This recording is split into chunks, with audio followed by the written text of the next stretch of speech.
નો સભ્ય ફોન કરે તો એ અવાજ દિલ્હી પહોંચે કે ના પહોંચે? જિલ્લા પંચાયત સભ્ય ફોન કરી અવાજ દિલ્હી પહોંચે કે ના પહોંચે?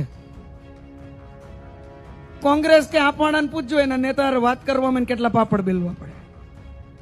અમે એમ કઈ સાહેબ વિસ્તારની વાત છે એટલે બીજું બધું કામ મૂકી, જે અત્યારના આંતરરાષ્ટ્રીય લીડર છે એ વ્યક્તિ બધું કામ મૂકી અને સીધા અમને સાંભળે કે બોલો વિસ્તારની શું વાત છે.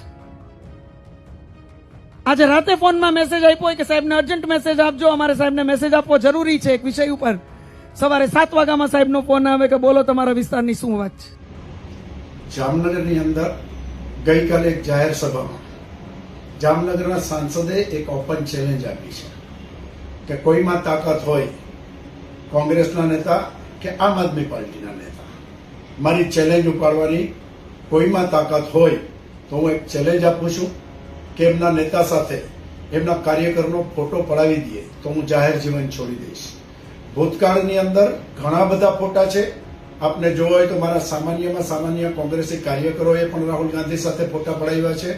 અને હવે હું સાંસદને વિક્રમ માડમ ચેલેન્જ આપે છે કે નામ તમે નક્કી કરો. તમે જે ચેલેન્જ આપી છે ને 48 કલાકની અંદર, હું તો 24 કલાકની અંદર આપની ચેલેન્જ ઉપાડું છું, આપ 48 કલાકમાં મને જવાબ આપજો.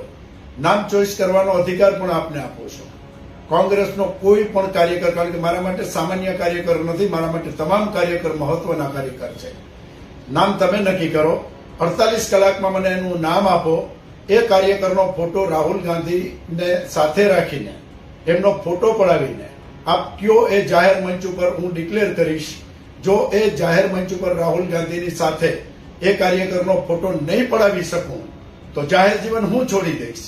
હવે જાહેર જીવન કોણ છોડશે એ તમારે નક્કી કરવાનું છે, કારણ કે હું જાહેર જીવનની અંદર બીજું કંઈ કરવા નથી આવ્યો. મારે બીજી કોઈ વાતમાં નથી પડવું. મારે એટલું કહેવું છે કે કોંગ્રેસના નેતા તરીકે આપે ચેલેન્જ આપી છે. 12 વર્ષમાં પહેલી વાર એક મર્યાદાઓ હતી, એ મર્યાદાઓ તૂટી રહી છે. એટલે મારે હવે ચેલેન્જ આપવાની છે. હું મારી વાતે ઉભો રહીશ. જનતા મને ઓળખે છે. હું બોલું છું એ કરું છું. જો હું રાહુલ ગાંધી સાથે એ કાર્યકરનો ફોટો નહીં પડાવી શકું તો હું જાહેર જીવન છોડી દઈશ. પણ જો એ ફોટો તમે જે નામ નક્કી કરો એ જાહેર મંચ ઉપરથી કરજો, એટલે જનતાને ખબર પડે કે કયું નામ તમે સજેસ્ટ કર્યું છે. અને એ ફોટો જો હું પડાવીને આપી દઉં તો આપ આપની વાત ઉપર ઉભા રહેજો.